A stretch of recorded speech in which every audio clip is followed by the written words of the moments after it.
Señores, buenas noches, bienvenidos a Líderes. El líder invitado del programa de hoy es el ingeniero Pedro Ferreira, expresidente de la ANDE.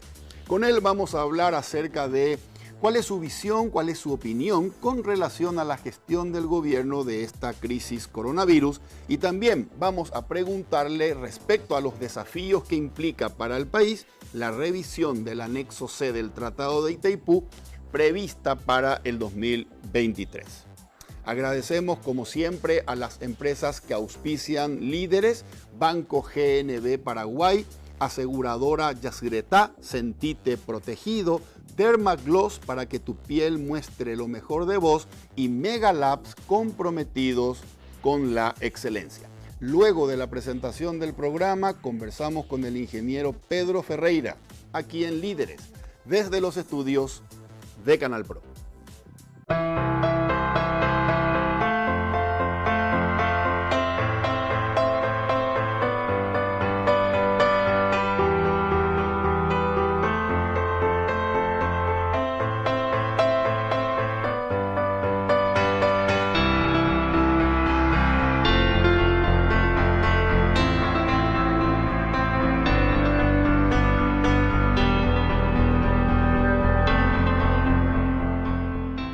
¿Alguna vez te preguntaste todo lo que puede caber en algo tan pequeño? Esa pequeña taza de café que se convirtió en el inicio de algo mucho más grande.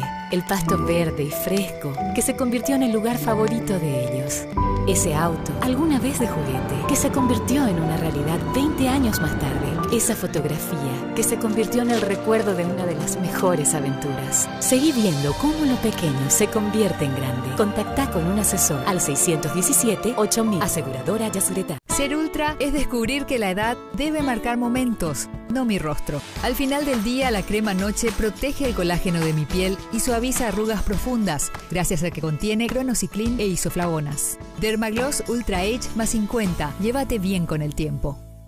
Las mujeres vivimos haciendo malabares, pero cuando estamos estreñidas, todo se nos complica. Para esos momentos de estreñimiento, elige Ciruelax, ahora en su nuevo tamaño, igual de efectivo y natural. Ciruelax al acostarse, resultados al levantarse. Hace un tiempo buscaba algo que me ayudara con los dolores articulares que aparecen con la edad y que complican mi día. Decidí probar Finartrit Advance. La fórmula 4 en 1 más completa desarrollada hasta hoy, que ayuda a mantener sanas tus articulaciones.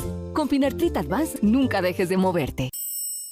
Estoy en la mejor etapa de mi vida. Me siento como de 20. Volví a correr y para cuidarme tomo hidrolágeno todos los días. Así prevengo el desgaste articular, porque una cosa es tener 20 y otra cosa es sentirse de 20. Hidrolágeno, colágeno hidrolizado que alimenta tus articulaciones.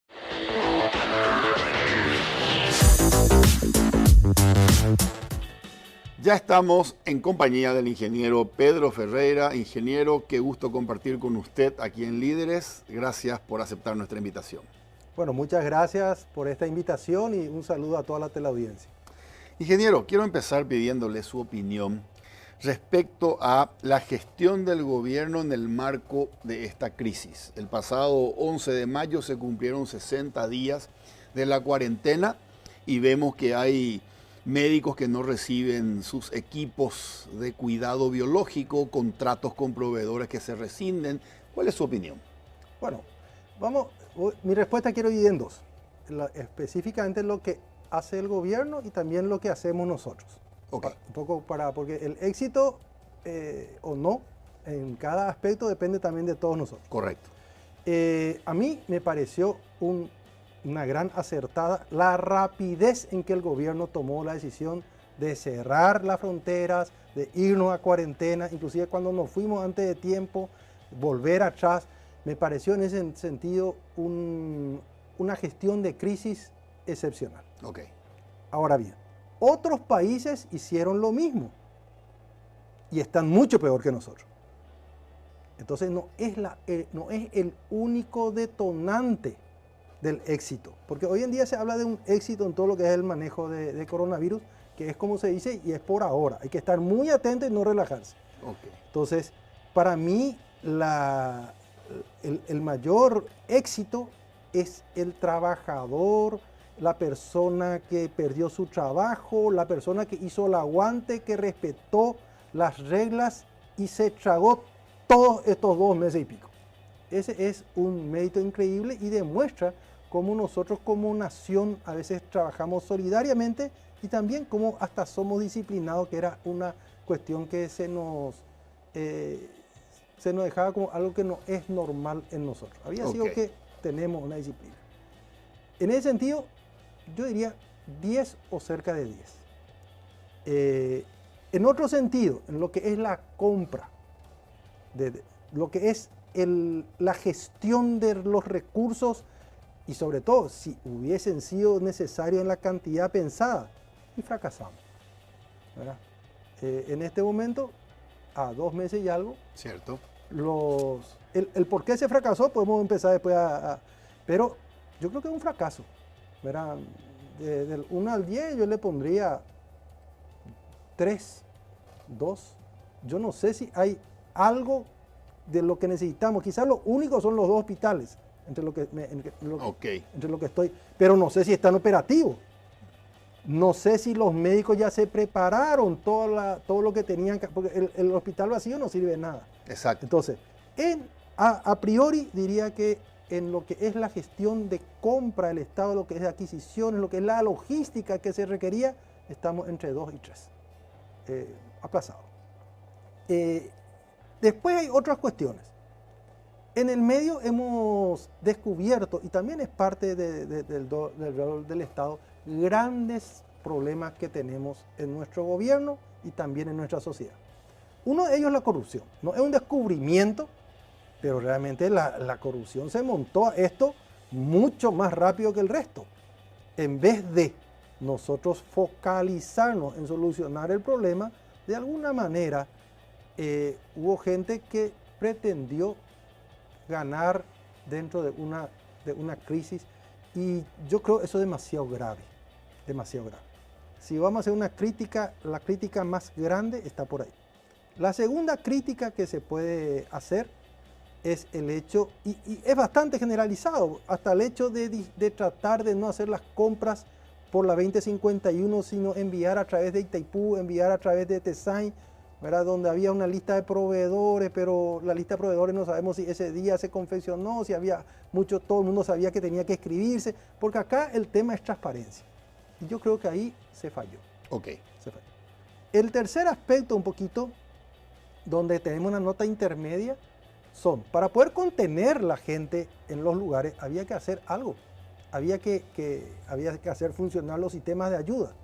Los sistemas de ayuda funcionaron tarde y parcialmente.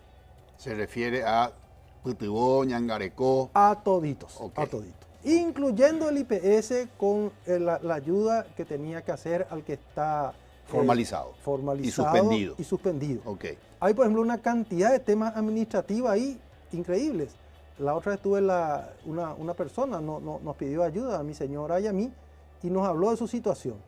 Su patrón no cuenta que ya le suspendió.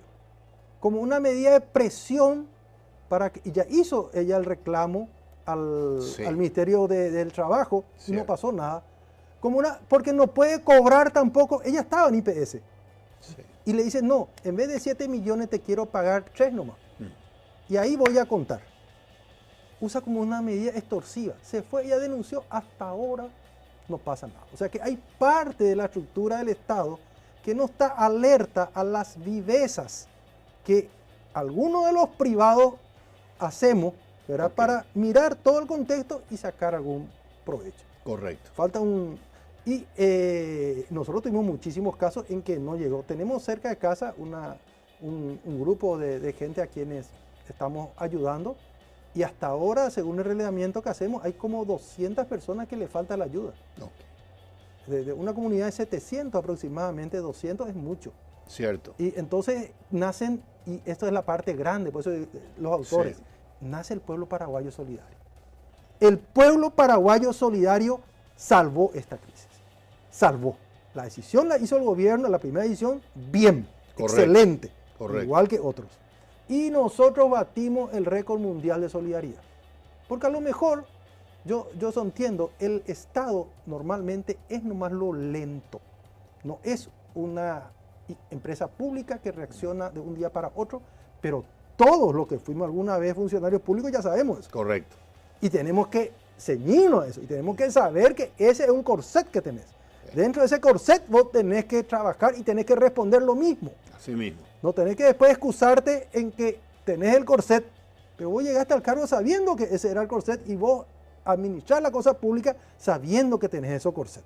Y si no sabes cómo luchar con el corset, no tenés que meterte en el tema. Correcto. Porque si no hay graves problemas. El que tiene la forma de pensar del privado y quiere llevar eso al sector público y normalmente se estrella. Correcto. Y en tal sentido me parece que en general el funcionariado público honesto también hizo gran parte del trabajo que no se ve tanto y que a veces la gente no agradece. Por ejemplo.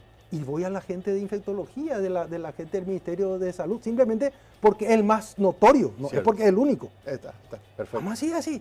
Esa gente con el sueldo que tiene, que pucha, estamos orgullosos de ellos. Ok.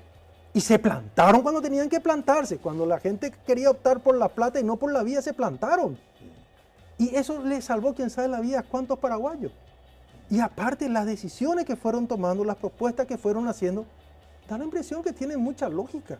Correcto. También tiene mérito el gobierno central y el ministro particular que apoyó esa lógica. Tiene su mérito.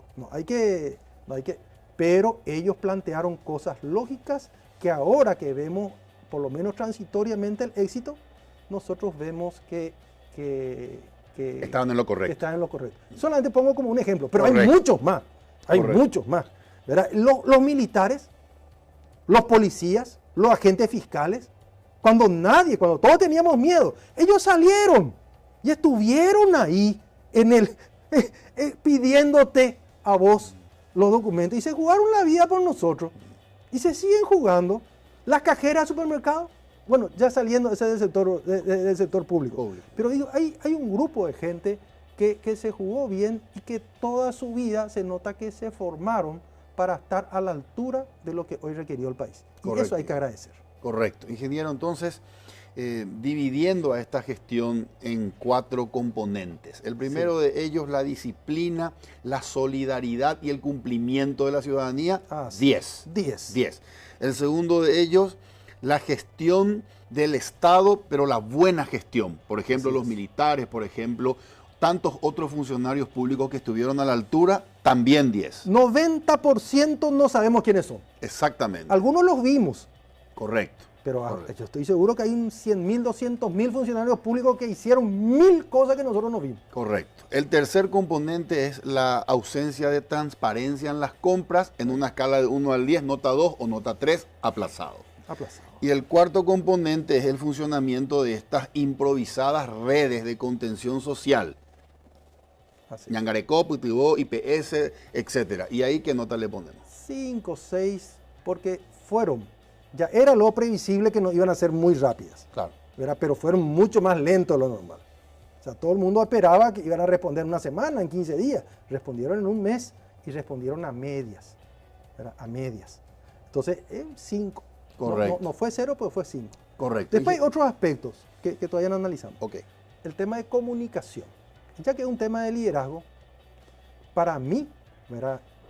Creo que en todo el speech del gobierno central y también del resto, falta una mayor focalización en darnos fuerza a todos, en que tengamos cada día la voluntad de seguir cumpliendo las restricciones y no en centrarse en que ellos son los autores del éxito.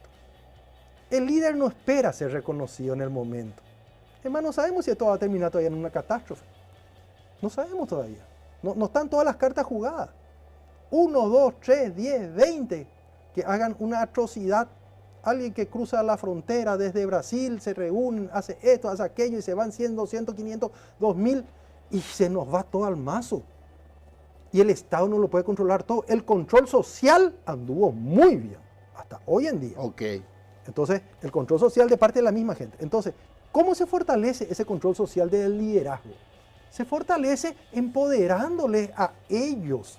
Ellos son los autores. Esa persona que ahora no está viendo y mañana tiene que a la pucha, con todo un problema, ponerse su tapabocas, subirse en el ómnibus, irse durante horas a su trabajo, aguantarse esto, ¿verdad? Te hace hasta marcas de tanto que tenés que aguantar.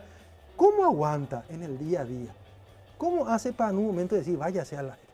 Porque él tiene que saber que ese éxito es suyo. No es el momento de jactarse. Todos tenemos que decir, sí, el mérito es del más común de los paraguayos. Ese es el que tiene el mérito, ¿verdad? Y hay que reconocerle todos los días y ponerle a ellos ese éxito sobre su hombro. Okay. Nosotros tenemos la oportunidad única hoy en día de tener el mayor logro colectivo del pueblo paraguayo desde la guerra del Chaco. Okay. Atendé bien. Correcto. Tenemos la oportunidad. Y solamente podemos echarlo por la baranda, por falta de unidad entre paraguayos o por la culpa de la corrupción. Y está muy claro quiénes son los que tienen que asegurarse que eso no ocurra. La Fiscalía, imputando gente del común, anduvo bien. Ahora faltan los otros. Ok. Los otros. ¿Verdad? Tenemos que trabajar sobre los peces gordos. Porque los peces gordos son el ejemplo que ven los peces chicos para no hacer lo mismo. Ok. Entonces, este es un tema que todavía no acaba y donde tenemos que, me parece que hay como un giro, no mucho, pero hay que hacer un pequeño giro de que todos nos sintamos partícipes. Y por lo menos a priori son los dos aspectos que yo creo que tenemos que pulir, vamos a decir así. Excelente. Y para no terminar el tema de la comunicación, sí. Uno en el que estamos, pero no es el gobierno, porque tu pregunta era el gobierno, sí. Uno en el que realmente es también un 10, es como todos los comunicadores, hasta los perfiles falsos, vamos a decir, ¿verdad? Porque hay de todo, pero toda la comunicación social en un momento dado se cerró. Y dijimos, todo el mundo con mascarilla, todo el mundo a lavarse la mano, todo el mundo a quedarse en su casa, quédate en tu casa, quédate en tu casa, quédate en tu casa. Es cierto. Hasta cuando alguien sube en el Facebook o en el Twitter, lo que sea, una foto donde está comiendo un asado, dice, espera un ratito, ¿y por qué vos estás comiendo asado? ¿Por qué tal cosa? No, pues yo estoy solo con mi familia. O sea, hay un control social, se formó una conciencia de que esta es una lucha de todos. Y esa hay que fortalecer porque faltan meses y meses. Todavía esto no está dicha la última palabra. Ingeniero, en este proyecto llamado Nosotros, sí.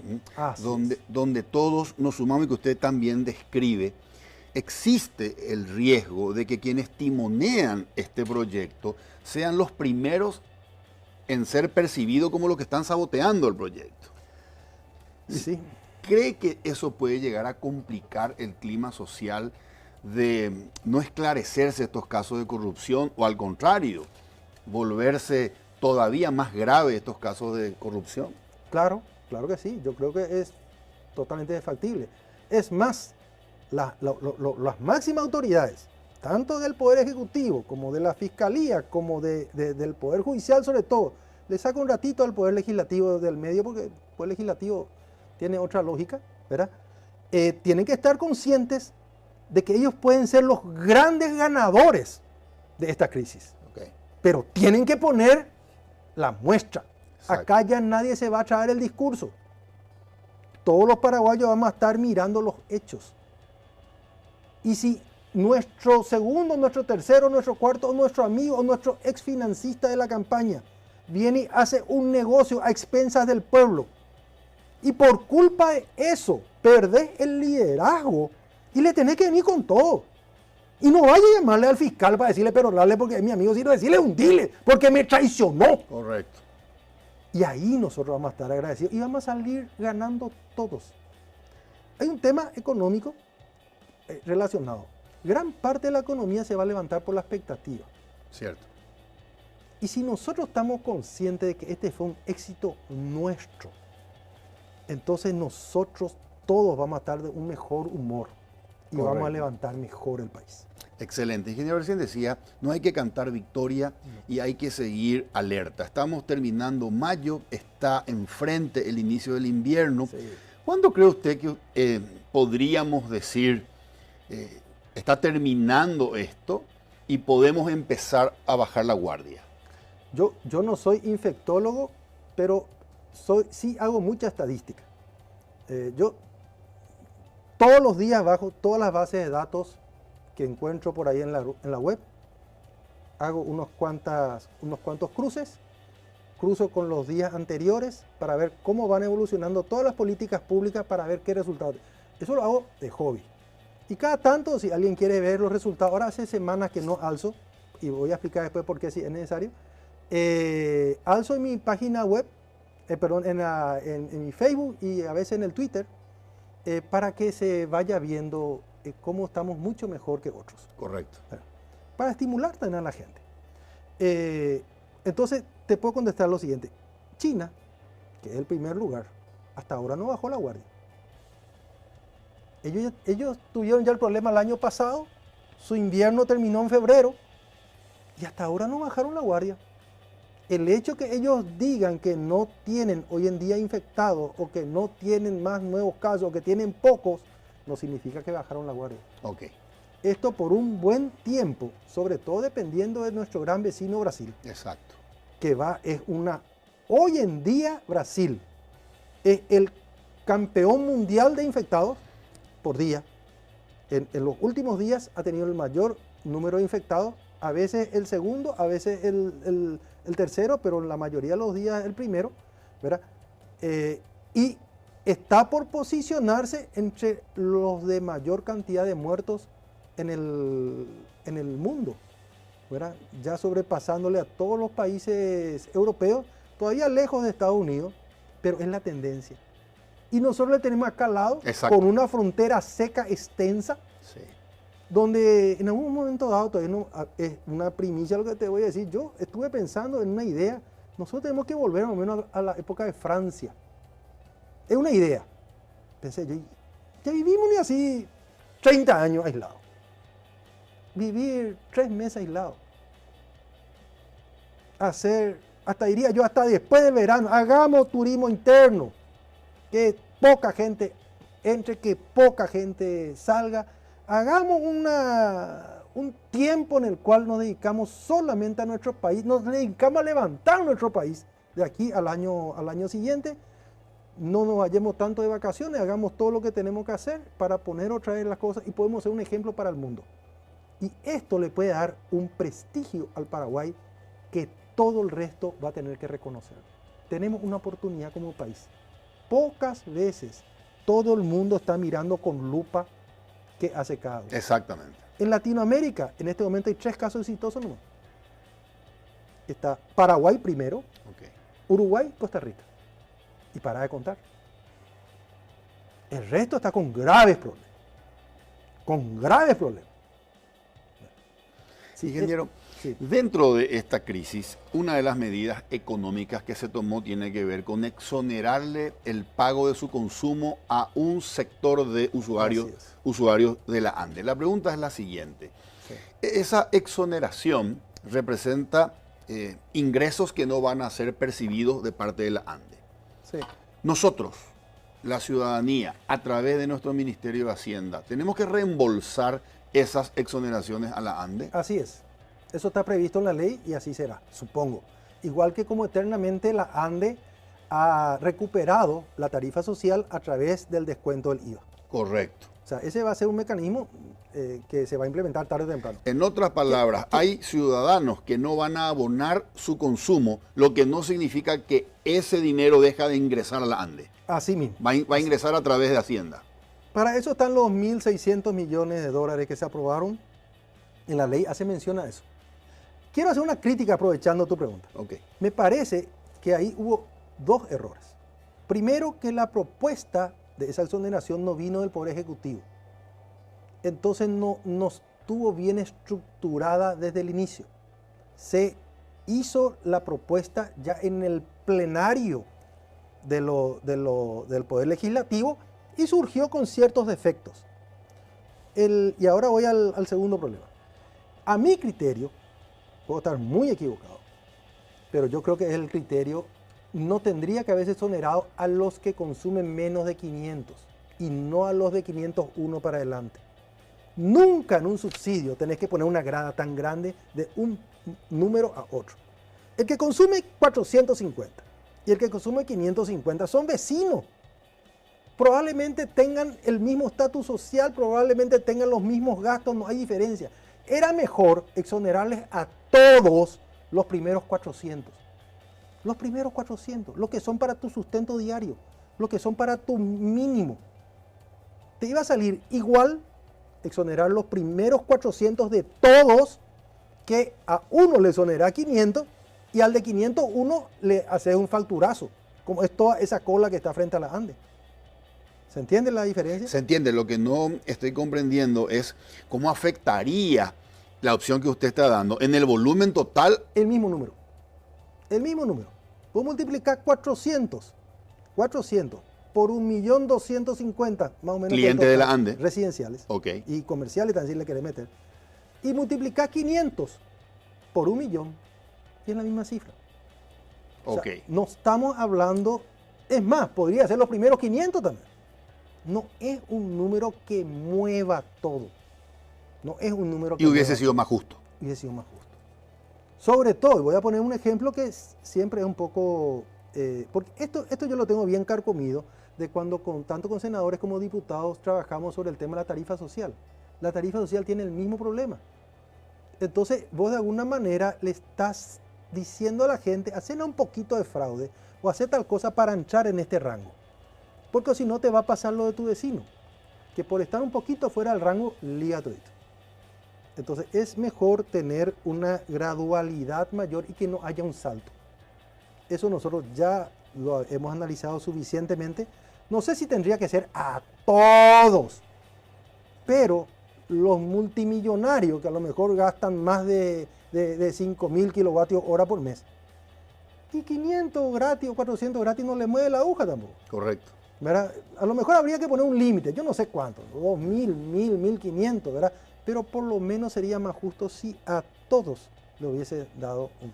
Pero no hubo posibilidad de plantearlo porque eso se planteó sobre tablas. Correctísimo. Entonces Sí. a lo mejor ahora hay que revisar alguito. No estoy tan de acuerdo con alguien que en estos días planteó que a todos se le perdone. No, perdonarle los primeros 400, los primeros 500. Mientras consuma entre tanto y tanto. Exacto. Hacer que él no se vea tan diferente a su vecino, que tiene una casa igual, la misma cocina, el mismo auto, la misma moto, lo que sea, y finalmente el otro terminó en cero. Exonerarle a todos los primeros 400 o 500 kb, kilovatios hora mensual. El que no consume más no pagará nada. Y el que consume 600 pagará 200. El que consume 700 pagará 300. Durante 3 meses que haya un monto de 500 por 3, 1.500 kilovatios hora. Se hace ahora bien la lectura. Como tope.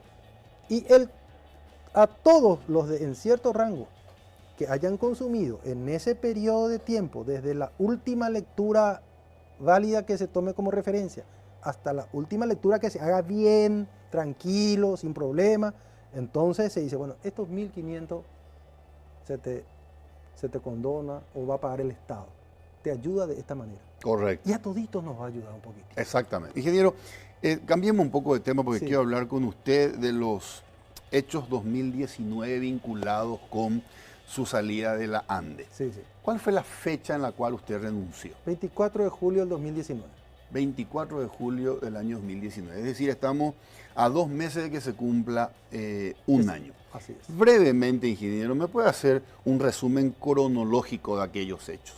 Esto se inicia con un acuerdo o acta de compra de energía de parte de la ANDE hacia la proveedora de la ANDE, que es la Itaipú. Así es. Correcto. La historia es mucho más larga, pero en honor al Correcto. tiempo voy a tratar. Había desde hace muchos años una discrepancia ya en Brasil de la forma como contrata la ANDE año a año. Correcto. Nosotros consideramos justa y aparte materializado en documentos jurídicos los derechos de la ANDE y del Paraguay a contratar de esa manera. En su momento, Brasil consiguió algunas cuestiones dentro de Itaipú, entre el año 2002 por primera vez y 2007 por segunda vez, y a Paraguay. Brasil. Brasil. Brasil consiguió. Ok. Bueno, primero que se invente el tema de energía garantizada que le permite a ellos vender bien en su mercado, eso es 2002. Ok. Y segundo, 2007, el hecho de poner 2 turbinas más que de alguna manera le perjudicaba al Paraguay. Esos 2 hechos detonaron que el Paraguay también reclame. Diga, pero ya que vos vas a ganar en este tema, vamos a también nosotros acá a tener algún tipo de compensación, y bajó en ambos casos diferentes compensaciones. Correcto. En el primer caso lo que se llama energía vinculada a la energía adicional vinculada a la potencia adicional que no está prevista en el tratado. El tratado prevé cierta potencia, pero Itaipú cada tanto genera más de esa potencia. Ok. Esa energía que se genera no tiene un precio. ¿Es lo mismo llamarle excedente a esa energía? Excedente, ese es el excedente. El Pero excedente. hay 2 excedentes, por eso que estamos hablando del excedente que ocurre después ya de la porque hay otro que está vinculado todavía dentro de esa potencia. Pero, entonces ese vamos a darle un tratamiento especial. Eso ganó en el 2002 el Paraguay. Pero los otros también ganaron. No, es que nosotros nos fuimos con tanque y le forzamos. No, los 2 ganamos. Muy bien. Después en el 2007 ellos querían 2 turbinas más. Cierto. Entonces se dijo, bueno, nosotros queremos que aquello se eternice. Yo no participé de esa negociación, aclaro. Nosotros como paraguayos, ¿verdad? Dijimos, no, ahora queremos alguna cosita también nosotros. Porque al subir esa potencia, gracias a 2 turbinas más, disminuía la cantidad de energía excedente. Correcto. Entonces nosotros vamos a salir perdiendo. No podemos salir perdiendo. Ustedes van a salir ganando, porque van a poder adecuar mejor la represa de Itaipú a las necesidades del mercado brasilero. Aplauso. Pero queremos también nosotros una compensación. Y ahí salieron varias compensaciones. Una de ellas es la posibilidad de la ANDE de entrar dentro del contrato de Electrobras. Correcto. Con la figura de la cesión. Eso no es una cuestión de pillos y peajeros. Eso es una cuestión de sentarse en una mesa de negociación y encontrar lo mejor para ambos países. Y eso se hizo en el 2007. Ok. Es decir, cuando la ANDE necesita energía, puede ingresar a la energía garantizada adquirida por Electrobras de Itaipú. Así mismo. Y toma un poco para que nosotros podamos cumplir con nuestros picos de consumo. Así mismo. Pero esto, como usted dice, no era de pillos y peajeros, fue hablado, fue conversado. Escrito y firmado por el presidente de Electrobras, por el presidente de la ANDE y por los 2 directores generales. Año 2007. Año 2007. Año 2019. Quisieron que eso no continúe. No. Por un tiempo eso no tuvo, por un año, para ser claros, porque solamente una vez se hizo contrato, que fue del 2007 para el 2008, después se prorrogó un poquito para el 2009, pero después ya empezó, yo no sé realmente qué pasó ahí dentro del lado brasilero, pero ellos empezaron a cuestionar el hecho. Dijeron, pero usted tiene que contratar más, ¿por qué usted lleva más barato? Y porque así pactamos, es que así se pactó. Brasil lleva mucho y gana mucho. Nosotros llevamos poco y por unidad de kilovatios hora ganamos más. Como total, ellos siguen ganando mucho más, claro. Pero por unidad nosotros tenemos un costo más bajo gracias a lo que se pactó, ¿verdad? Y si vamos más para atrás, ¿verdad? Yo siempre digo que hay varias lógicas. Yo no sé exactamente, pero hablé con varios de los que estuvieron ahí. Pero si vamos a ir más para atrás, esta deuda que hoy se está pagando es la deuda que es por culpa de Brasil. No es por culpa del Paraguay. La que termina en el 2023. En su momento, Itaipú no puso la tarifa que tenía que haber puesto. De ahí salió la bendita deuda espuria. ¿Verdad? Y esa deuda espuria es la que estamos pagando ahora. Esa es la deuda de Brasil nomás luego.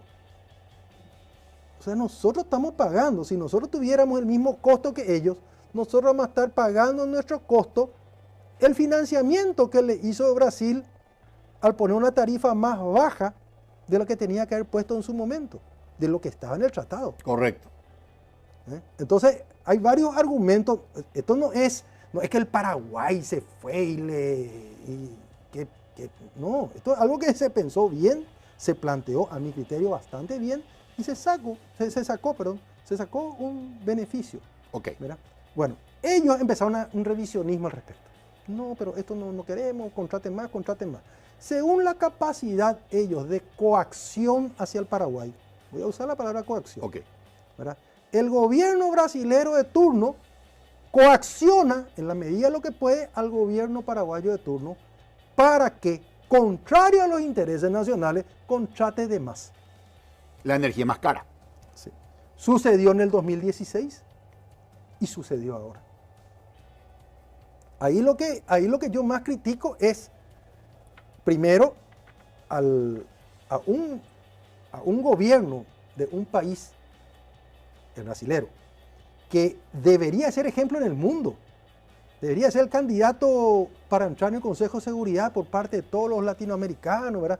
Debería ser un ejemplo en el mundo de cómo tratar a un socio menor. Ok. Porque la mayoría de los países del mundo somos menores. Ok. Unos cuantos nomás son los grandes. Entonces ellos podrían haber tenido esa hegemonía de liderazgo mundial si no hubiese sido por este tipo de comportamiento de coaccionar a un país con menor Producto Interno Bruto per cápita, con el cual tiene una deuda histórica de genocidio, ¿verdad? Y con el cual tiene una cantidad de deuda y con el cual lucra gracias a lo que nosotros hacemos acá.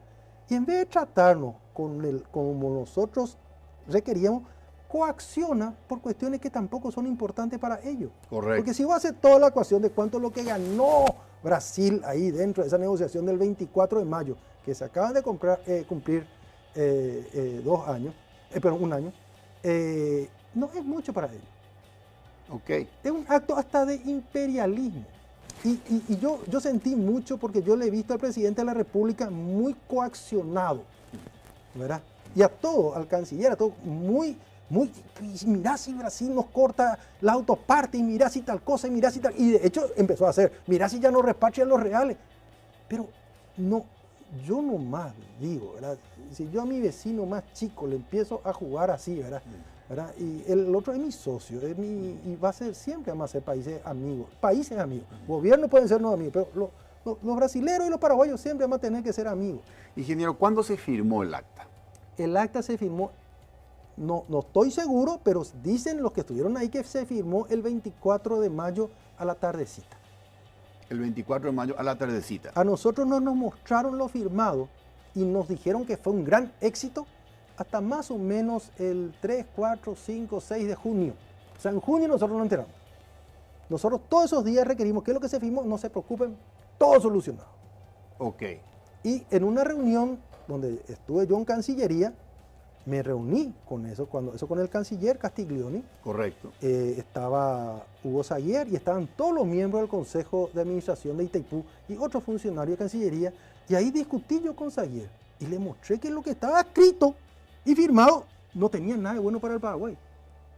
Cosa que en ese momento era más o menos, me trataban a mí como una persona, mirá, medio un conchera, ¿verdad? Y finalmente todos los dictámenes del senador y diputados de todos los partidos políticos coinciden en que está mal. Ingeniero, esa acta estaba mal. ¿Por qué, si usted recibe esa información el 6 de junio del año pasado, un poquito antes, un poquito antes, renuncia al 24 de julio? Porque en esa ocasión de junio, ¿verdad? A nosotros se nos prometió que eso tenía algunos defectos de redacción, pero que teníamos que ir al espíritu del acuerdo. Y que en el espíritu del acuerdo se iba a solucionar esas cosas. Entonces, nosotros dijimos, ok, el 11 de junio tuvimos una reunión y ahí yo tengo la retroalimentación que los brasileños no quieren saber nada del estudio, del espíritu. Correcto. Después tuvimos otro el 18 de junio y yo les vuelvo a comunicar. Después tenemos otro ya a principios de julio y en principio de julio teníamos que tener una reunión que de hecho ocurrió, donde tenía que estar el señor Hugo Saguier, tenía que estar yo, tenía que estar el representante, el director general paraguayo, ¿verdad? Y nuestros pares del otro lado. Sí. Y ahí íbamos a decir, pero el espíritu era tal. Saguier tenía que decirle, ¿te acuerdas fulano? ¿Te acuerdas que hablamos de esto? No, acá escribimos, pero no es esto. Ok. Y esa vez él no se fue a la reunión. No se fue a la reunión. El día antes, yo ya me percaté que algo raro estaba sucediendo. Tuvimos una reunión en Cancillería el canciller Castiglioni. Estamos hablando del 3 de julio, más o menos. Puedo tener errores de 1 o 2 días, pero no más que eso. El 3 de julio aproximadamente nos reunimos en Cancillería y estaba el director general paraguayo, estaba el canciller y estaba yo. Y ahí nosotros acordamos que lo que nosotros planteamos, ANDE planteaba, los técnicos la ANDE, ni siquiera yo. Correcto. El equipo técnico decía, esto se puede, esto no se puede. Esto es una aberración, ¿verdad? Entonces, de que eso iba a ser apoyado dentro de lo que se llama el SECOI, que es un organismo técnico de comercialización que tiene Itaipú. Está el SECOI, por encima de eso está el CADOP, después está lo que sería el directorio, y luego está el Consejo de Administración. Correcto. El órgano más técnico en este tema se llama SECOI. Ese se reunía ese día, o el 2 o el 3 de julio, y ahí tenía que acordarse algo, y nosotros al día siguiente hacíamos la cumbre y le damos la bendición a eso. Correcto. Entonces nos reunimos en Cancillería, porque la demanda que yo le hacía a Itaipú era que Itaipú, lado paraguayo, ni el 11 de junio, ni el 18 de junio, ni en ninguna de las reuniones nos apoyó. No nos apoyó, y sin embargo nosotros le veíamos a Eletrobras del otro lado muy apoyado por los brasileros margen izquierda, y nosotros no estábamos apoyados por nuestra margen derecha. Entonces ellos ahí prometieron, frente a mí, el director general paraguayo le llama a Sánchez Tillería y le da la instrucción de que apoyen nuestra posición dentro de esa reunión. Y el canciller hace lo mismo, y llegamos a un acuerdo. Al salir yo de ahí empiezo a monitorear. Y eso no ocurrió. Ok. No ocurrió. Okay. No existía tal espíritu del acta. Esa acta de ese día, creo que el 3 de julio, vos mirás y al final el representante paraguayo, ¿verdad?, de Itaipú dice, yo les insto a que lleguen a un acuerdo.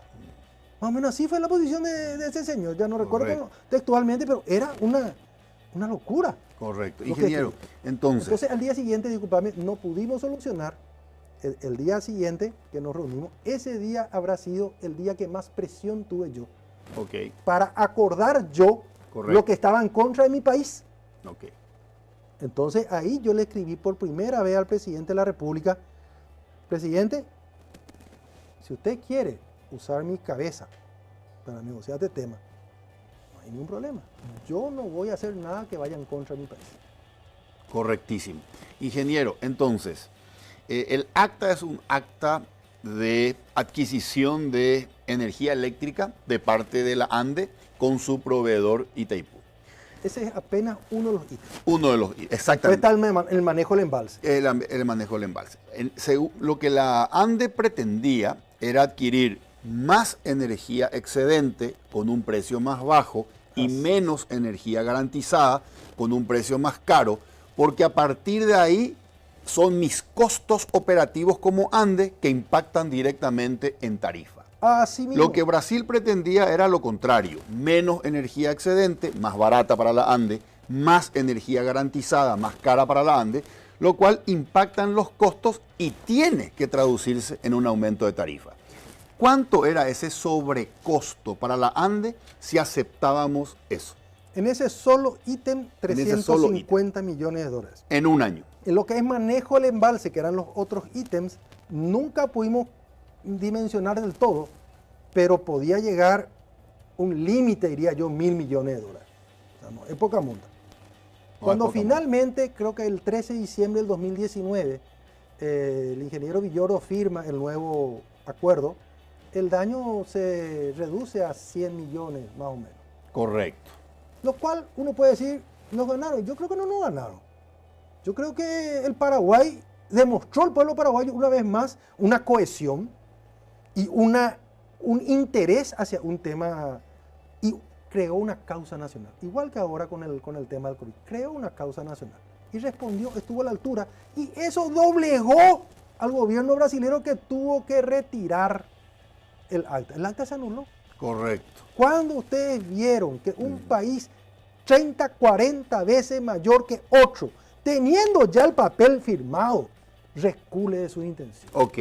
Eso solamente los paraguayos conseguimos. Ingeniero, ¿y qué dice usted respecto de aquellos que argumentan que Paraguay contrata muy poco en relación al incremento de consumo que está teniendo nuestro país de energía. Eso es falso si con las reglas que existen, porque vos no puedes decir, bueno, vos no puedes tomar de referencia, por decir así, el año 2001, porque ahí no había esas reglas. Si vos tomás como referencia el año 2003, ¿verdad? Cuando la ANDE contrató 400 megavatios mes en promedio, o el año 2007, donde se establecen las nuevas reglas, cualquiera de los dos, vos tomás como referencia y a partir de ahí haces tus proyecciones y te da el valor que la ANDE propone. Correcto. O sea, si tomás eso, acompaña el crecimiento. Ahora, si vos tomás como referencia, como querían tomar los brasileros, pasa que en un momento dado de apriete del anterior gobierno, no en el 2016 la ANDE dice, no, y sobrecompra. Si vos tomás como referencia 2015, 2016, entonces, después 3 años la ANDE estuvo con la misma contratación. Entonces ahí tienen razón. Pero en ese momento no hubo un cambio de regla. Lo que hubo una coacción nuevamente, un apriete. Esa vez no fue público. Esa vez calladito se fueron y contrataron de más. Y nadie renunció por eso. Esta vez no le fue así. Correcto. Ellos querían que vuelva a ocurrir lo del 2015-2016, ¿verdad? Donde yo calladito, todo lo de ANDE calladito, y vamos a aceptar nuevamente algo que recordemos que 2015-2016 terminó en un tarifazo. Correcto, correcto. Ingeniero, en el 2023 se tiene que renegociar el denominado anexo C. Así es. ¿Qué es el anexo C y de qué se habla o se trata el anexo C? Bueno, acordemos que no es que se tiene que acordar un nuevo anexo C. El tratado no obliga. Correcto. Dice será revisado. ¿O no? Será revisado, se revise y se acuerde, hay unos pasos increíbles, ¿verdad? Entre revisar, ¿Qué tenemos que cambiar acá? estamos de acuerdo en qué hay que revisar, acordar el nuevo anexo C, poner a consideración de los parlamentos ese anexo C nuevo. Ok. Ahí hay pasos. No, es que llega el 2023 y cambió la regla. Correctísimo, No, correctísimo. O sea, yo hoy en día, y sobre todo con lo que está sucediendo en el vecino país, sostengo la tesis que tenemos que trabajar como si no se revise el anexo C. O sea, en este momento, mi ficha más grande, si tuviera que apostar, es que no va a haber revisión del anexo C. Y tenemos que hacer todo bajo esa premisa. Ok. Sí, no ¿De sé qué si me adelanto a la pregunta. Entonces, ¿pero qué es lo que es el anexo C? ¿Qué es el anexo C? Es donde se dice más o menos lo siguiente. ¿Cuáles son los costos de Itaipú? Y bueno, en algún momento dado se fijó que los costos de Itaipú, a diferencia de todas casi las empresas del mundo, se costea por el pasivo, se costea por las deudas, Ok. se costea por el financiamiento, Cierto. se divide en amortización, intereses y cuestiones por el estilo, no se incluyen las depreciaciones en el costo y se colocan los otros costos operativos. Hay una regla que es lo que está en el anexo C. Perfecto. Por un lado se sacan depreciaciones, que en cualquier empresa son costos, y por otro lado, en vez de eso se mete lo que es se mete inclusive la amortización, como si la amortización del capital fuera un costo. Ok. Un poco se hace, y eso está en el anexo C. Llega el 2023, y lo lógico sería que nosotros, ya no hay deuda, saquemos la deuda afuera, porque ya no hay, Correcto. y metamos las depreciaciones del activo fijo. Entonces, ingeniero, el primer punto del anexo C es cómo se calcula el valor de la tarifa a partir de los costos. Así es, Principal costo financiero, deuda. así es. A lo que hay que sumarle lo operativo, a lo que hay que sumarle seguramente renovación tecnológica y lo que se denomina socioambiental. Esa es la base Y para los la tarifa. royalties, los royalties y los pagos por administración de la ANDE electoral. Correcto. Todo eso está en la tarifa. Pregunto, en el anexo C también se habla acerca de la libre o no disponibilidad. No es tratamiento del anexo C. La libre disponibilidad es algo que hay los que dicen que no se necesita y hay otros que dicen que sí, Ok. ¿verdad? De todas maneras, esta es una discusión que yo tengo con muchos técnicos. Ingeniero, discúlpeme, yo tengo que hacer una pausa. Sí, yo sé que el tema es muy interesante y da para largo, pero antes de la pausa yo le quiero hacer una pregunta y me la responda a la vuelta de la pausa. Volviendo al punto central del anexo C. A partir de los costos se calcula la tarifa de la energía que tiene que ser pagada por los contratantes de esa energía. Eletrobras por el lado brasilero y la ANDE por el lado paraguayo. Así es. El costo principal de esa tarifa, del valor de esa tarifa, que es el pago de la deuda, va a desaparecer a partir del año 2023. ¿Qué hacemos? Hay dos opciones que son las que más se escuchan en los medios. Algunas personas dicen mantener esos 2.200 millones de dólares dentro del costo de la Itaipú, lo cual le obliga a la misma a no bajar, le imposibilita bajar el valor tarifa, ya que mantiene la estructura de costos, y esos 2.200 antes destinados a la deuda, ahora 1.100 y 1.100. Los más estatistas adoran esa opción porque la plata va para el Estado. Y hay otros que dicen no. Disminuyamos el costo de la energía al terminar de pagar la deuda, porque eso nos va a permitir una energía más económica para la ANDE y podemos hacer desarrollo industrial, más tarifas sociales, etc.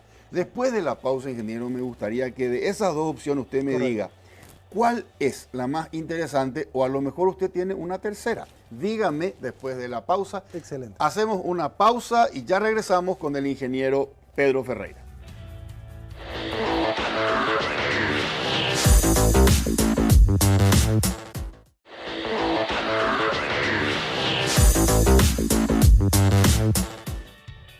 Seguimos en Líderes con el ingeniero Pedro Ferreira. Ingeniero, Sí. posibilidad de que se revise el anexo C en el año 2023, si se da la revisión.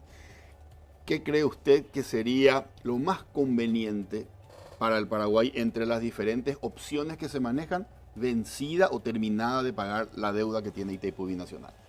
Bueno, lo primero para cualquier negociación es tener una alternativa. Y nosotros tenemos que construir en este corto tiempo que falta, hasta donde se pueda, una alternativa de uso de la energía. Si nosotros no tenemos forma de comercializar la energía, hasta no tenemos ni siquiera las líneas de 500 kV para traer la energía, ni eso. No tenemos grandes consumidores, no tenemos muchos autos eléctricos, no tenemos circulación gracias a la electricidad, no tenemos irrigación gracias a la electricidad. Entonces vamos a tener un escenario poco factible de sacar algo bueno de esa negociación. Ese tiene que ser el foco de la atención en los siguientes años. Y todavía tenemos algo de tiempo. Voy a ir a la peor de las opciones. Un Bitcoin no te va a pagar 40 a lo mejor, pero te puede venir en 3 meses y consumir todito y Itaipú y consumir acá. Aunque sea, tenemos que poner una alternativa que no nos convenga tanto, pero que el Brasil sepa que tenemos alternativa, que no se le va a regalar. Vamos a hacer todo lo posible por seguir ayudándole en su desarrollo, pero no le podemos regalar nuestra energía. Entonces, para mí primero hay que construir la alternativa. Por eso es que habíamos estado trabajando, en este gobierno se había trabajado en hacer algún tipo de licitación pública transparente, donde los oferentes compren un bloque de energía para probar el cuerpito. 100 megas, 50 megas, pero que sea transparente. Hoy en día no existe, nunca se hizo un bloque de energía. Se hizo primero el llamado de intención para caracterizar la oferta y después había que presentar. Para mí que ese es un camino que podemos seguir. ¿Cuál tiene que ser el valor? Y depende mucho de qué tanto tengamos desarrollada la alternativa. Porque si no hemos construido alternativa, realmente vamos a tener que pelear para que ellos paguen lo máximo posible. Ese máximo posible otra vez tiene varias cuestioncitas ahí. Yo no estoy muy de acuerdo en que venga toda la plata de un tirón, como algunos pretenden. Tengo miedo que ocurra lo que ocurre casi siempre cuando alguien se vuelve millonario de un día para otro. Lo normal es malgastar el dinero. ¿Fonacide? Fonacide, no, pero cuando alguien gana la lotería, un privado, muy poca gente que ganó la lotería o lo que sea, terminó bien. Correcto. Y entonces nosotros podemos tener ese tipo de vicio, malgastar, y encima generar una nueva tanda de supermillonarios, con el grado de corrupción que tenemos, Correcto. de supermillonarios que no son competitivos. Tenemos que tener millonarios en nuestro país, pero competitivos internacionalmente, que por su esfuerzo y lomo haya llegado y no por sus contactos y por estar en el lugar preciso casualmente. Entonces, esa es una preocupación que tengo.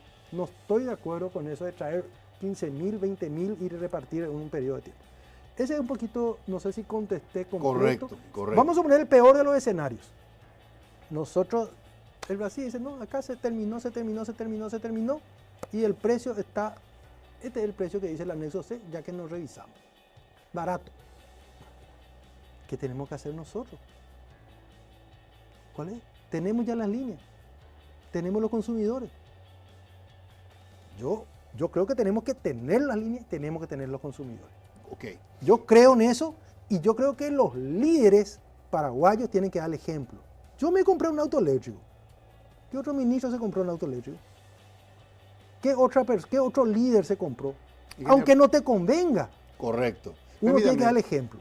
Hacer una pregunta. En el anexo C se establecen los mecanismos para la fijación de la tarifa.